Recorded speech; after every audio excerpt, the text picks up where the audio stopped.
A very good morning and welcome to the Sports Issue. I'm Sandile van Heerden. Now for the next few weeks, we'll be doing things a little differently.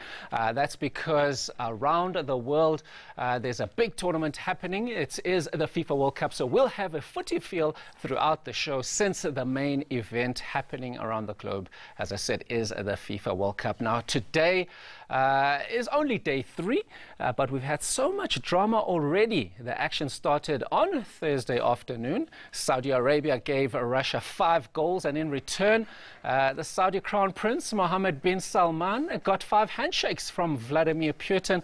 And as you can see here, this is the Prince begging Russia to stop scoring. That was Group A. Also in that group, Egypt and Uruguay in action. There was a late heartbreak for the Pharaohs as Joel Jimenez headed home late yesterday. And we have a look at the graphics behind us of those games. Now, I'm not alone in studio. I am joined by musician Black Les and our very own ENCA football reporter, Hloni Tumkuli. Guys, thank you so much for coming through, and a very good morning. Pleasure. Lovely. Let's start there, the Group A. Hloni, we saw Russia winning big, and then we saw a heartbreak for Egypt late in the game. Is that what you expected from the games? No, of course not. I don't think anyone expected Russia to win by that margin. I think there was always sort of talk about what would actually happen in that opening match, because Russia had been coming off a bad run of form. So, yeah, so it wasn't really expected that they would win by that margin. But also Saudi Arabia aren't the greatest at World Cups either when they've been there. So, yeah, so not... that result wasn't expected, but I think the Egypt-Uruguay match, for Egypt, I think they will feel like they could have walked away with at least a point from that match. So that closing stage goal must have been heartbreak for them. And of course, there was the whole Mo Salah situation of why was he not playing? Didn't play, yeah. You know, he didn't play. And we saw how he was when that goal was scored and how emotional he became about that. So I think also for them, now that Mo Salah, we assume he'll be fit for the other 2 games. Maybe the Hector Cooper wanted to have him ready for those 2 matches instead of risking him for this match and risking possible further injury for the next 2 matches. Black Les, maybe we can stay there on Mo Salah. How key does he become? Because here's a scary stat. This is Egypt's 3rd World Cup. They've never won a single game. I mean, that's worse than Bafana. So how key is Mo Salah for them to get winning, I guess? Oh, well, I think it depends on his fitness levels. I mean, we saw in the Champions League in the final, he went off and there was talk of whether he'd make the squad, whether he'd be fit enough to play. So if you have a Mo Salah that's fit and firing, I mean, you saw in that match, El Neni was knocking the balls, you know, over the defense. There was no one to run onto them. If he's fit and firing, then Egypt will stand a chance. All right, and then we also have another North African side who suffered late agony. That was Morocco. Yeah. They dominated the game against Iran. Yes, they should have won. Yeah, in the 95th minute, as we see here, the striker decides he's finally going to score, but in his own net. I mean, how bad is that for Morocco now, considering they still have to play Spain and Portugal? Yeah, so this was the match where they should have won, given that they still have to play against Spain and Portugal. And they had so many chances, and again, it's the same situation where Iran have been to World Cups, but this was their first World Cup win in 20 years. So, again, Morocco will feel like they should have done better than they did. And the fact that then it was an own goal as well, that must be such heartbreak for them. And I think it puts their chances of exiting that group of leaving the group stages at a huge disadvantage. And Black Les, love him or hate him, Cristiano Ronaldo, well, I think he owned yesterday's game. Everyone was talking about the Spain-Portugal game, and 3-3 it was.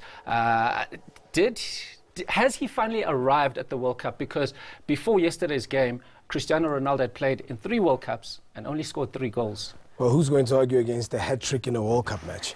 Hat-trick against Spain. I mean, Spain has the likes of Koke, you name them, Acosta, Iniesta. The names are there. Spain is a very strong team, although they have an interim coach. We expected a tough match, but I think most of us thought Spain would probably edge the match. It seemed that way. Would you say Spain and Portugal still favourites to go out of that group? Yeah, I think so. I think Portugal have the momentum now, because once you equalize at that stage of the game, you feel like you've won it. And I think with Ronaldo, I think momentum is with Portugal. Who do you reckon finishes top of that group? Yeah, I think after last night's match, Portugal at the moment have the edge. But the thing is, we make all these predictions. Just as the weeks This is why I love it. You see, you make all these predictions now, and then things just sort of turn on you. So I'm saying Portugal now because of that match last night. But we'll see how it goes. A lot of people, Blacklayers, had Spain as one of their semi-finalists at least. Some people even had them winning. But as you touched on, now that they have an interim coach, how much does that affect their campaign, if at all? It depends on, the plan that was left for him. I mean, if the assistant coach gave him notes and they continue the same way that they've prepared, perhaps we'll see, the synergy continue. But again, we know once a head coach is in charge, they have their own ideas. So this might affect, team synergy and dynamics. We don't know if he'll pick the same players that Lopetegui would have picked. So again, it depends on how the coach decides to go about planning for the matches. If he keeps the same structure, same strategy, which I think is unlikely because every man has their own way of running a club. All right, now I'm going to get you guys predictions because we love predictions. We're going to look at today's games. We've got 4 in total coming up. Group C, Group D, all in action. I think they'll have them up on the screen for us. Hloni Mkhulu, please tell us. France versus Australia. Very difficult one, that one, huh? Yeah, France.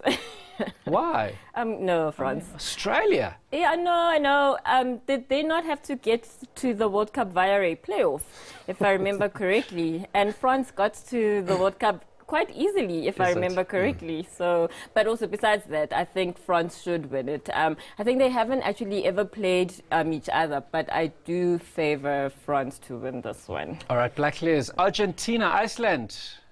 Careful what you say. Argentina. Argentina by about 4 goals. Although Iceland, we saw them at the Euros. They surprised a lot of guys, including the English. Yeah, not today. All right, Peru, Denmark. Hloni? I am going to say Peru. Peru, interesting. But their that is a tough back, one. I think. Hey, I think their captain is back. So I'm going to say Peru. It is a tough one. And finally, Blacklayers, Nigeria, Croatia. Nigeria have a nice kit they've been dressing there. Very fashionable. That's what it's about, And though. I would love for them to win, but I will go for like a Croatia to edge it. Okay, finally, Blacklayers, since you are the musician, we have one more photo I want to show you before we go to the break.